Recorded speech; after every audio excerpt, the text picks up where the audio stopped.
നമസ്കാരം സുഹൃത്തുക്കളെ, സ്പോർട്സ് പിച്ചിലേക്ക് ഏവർക്കും സ്വാഗതം. ഇന്ത്യൻ ക്രിക്കറ്റ് ലോകത്ത് നിന്ന് മലയാളി ക്രിക്കറ്റ് പ്രേമികളെയും സഞ്ജു ആരാധകരെയും ഒരേപോലെ ആവേശത്തിലാഴ്ത്തുന്ന മറ്റൊരു വമ്പൻ വാർത്ത കൂടി പുറത്തു വന്നിരിക്കുകയാണ്.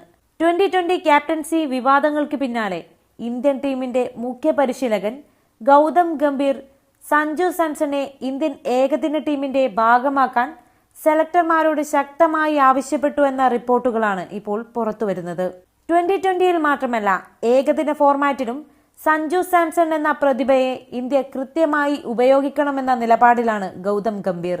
ഇതിനായി സഞ്ജു ഇതുവരെ ഏകദിനത്തിൽ കാഴ്ചവെച്ച അമ്പരപ്പിക്കുന്ന റെക്കോർഡുകളും സ്ഥിരതയാർന്ന പ്രകടനങ്ങളുമാണ് ഗംഭീർ സെലക്ഷൻ കമ്മിറ്റിക്ക് മുന്നിൽ ചൂണ്ടിക്കാണിച്ചിരിക്കുന്നത്. ഭാവിയിലെ വലിയ ICC ടൂർണമെന്റുകൾ മുന്നിൽ കണ്ട് ഇന്ത്യയുടെ മധ്യനിരയിൽ ഒരു അഗ്രസീവ് വിക്കറ്റ് കീപ്പർ ബാറ്ററായി സഞ്ജുവിനെ സ്ഥിരമായി നിലനിർത്തണമെന്നാണ് കോച്ചിന്റെ ആവശ്യം. ലഭിച്ച വിലപ്പെട്ട അവസരങ്ങളിൽ പോലും സെഞ്ചുറിയും അർദ്ധ സെഞ്ചുറിയും നേടി തന്റെ ക്ലാസ് തെളിയിച്ച സഞ്ജു സാംസൺ എന്തുകൊണ്ട് ഏകദിന ടീമിൽ ഒരു സ്ഥിര സാന്നിധ്യമാകുന്നില്ല എന്ന ചോദ്യം കാലങ്ങളായി ആരാധകർ ചോദിക്കുന്നതാണ്. ഇപ്പോൾ അതിനൊരു പരിഹാരം കാണാൻ സാക്ഷാൽ ഗൗതം ഗംഭീർ തന്നെ നേരിട്ട് രംഗത്തിറങ്ങിയിരിക്കുന്നു. എന്താണ് ഗംഭീറിന്റെ ഈ പുതിയ നീക്കത്തിന് പിന്നിൽ?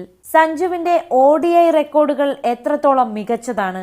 ഋഷഭ് പന്ത്, KL രാഹുൽ എന്നിവർ ഭരിക്കുന്ന ഇന്ത്യയുടെ ഏകദിന മധ്യനിരയിലേക്ക് സഞ്ജുവിന് കടന്നു വരാൻ സാധിക്കുമോ? സ്പോർട്സ് പിച്ചിന്റെ ഈ പ്രത്യേക വിശകലനത്തിൽ നമുക്ക് വിശദമായി പരിശോധിക്കാം. ക്രിക്കറ്റ് വൃത്തങ്ങളിൽ നിന്ന് ലഭിക്കുന്ന ഏറ്റവും പുതിയ വിവരങ്ങൾ അനുസരിച്ച് വരാനിരിക്കുന്ന ഏകദിന പരമ്പരകൾക്കുള്ള ടീം സെലക്ഷനുമായി ബന്ധപ്പെട്ട ചർച്ചകളിലാണ് ഗൗതം ഗംഭീർ സഞ്ജു സാംസന്റെ പേര് ശക്തമായി മുന്നോട്ട് വെച്ചത്. വെറുമൊരു ബാക്കപ്പ് കളിക്കാരനായി ടീമിൽ എടുത്തുമാറ്റുക എന്നതിനപ്പുറം ടീമിന്റെ കോർ ഗ്രൂപ്പിന്റെ ഭാഗമായി സഞ്ജുവിനെ മാറ്റണമെന്നാണ് ഗംഭീറിന്റെ താല്പര്യം. ഗംഭീറിന്റെ പ്രധാന വാദം ഇതാണ്: സഞ്ജു സാംസൺ 2020 ചിലപ്പോഴൊക്കെ റൺസ് കണ്ടെത്താൻ ബുദ്ധിമുട്ടിയിട്ടുണ്ടാകാം. എന്നാൽ ഏകദിന ക്രിക്കറ്റിൽ സഞ്ജു കളിച്ച മത്സരങ്ങളിലെല്ലാം അസാധാരണമായ സ്ഥിരതയാണ് പുലർത്തിയിട്ടുള്ളത്.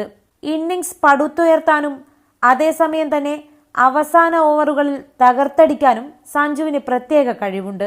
ശ്രീലങ്കയ്ക്കെതിരെയോ ദക്ഷിണാഫ്രിക്കയ്ക്കെതിരെയോ സഞ്ജു നേടിയ ഇന്നിംഗ്സുകൾ പരിശോധിച്ചാൽ നമുക്കത് മനസ്സിലാകും. കനത്ത സമ്മർദ്ദമുള്ള ഘട്ടങ്ങളിൽ ടീമിനെ വിജയത്തിലേക്ക് നയിക്കാൻ സഞ്ജുവിന് കഴിഞ്ഞിട്ടുണ്ട്. ഇതൊന്നും കാണാതെ സെലക്ടർമാർ സഞ്ജുവിനെ ഏകദിന ടീമിൽ നിന്ന് മാറ്റി നിർത്തുന്നത് നീതിയല്ലെന്ന് ഗംഭീർ വിശ്വസിക്കുന്നു. ഭാരതീയ ക്രിക്കറ്റിന്റെ ഭാവി സുരക്ഷിതമാക്കാൻ മധ്യനിരയിൽ സഞ്ജുവിനെ പോലൊരു എക്സ് ഫാക്ടർ ആവശ്യമാണെന്ന് ഗംഭീർ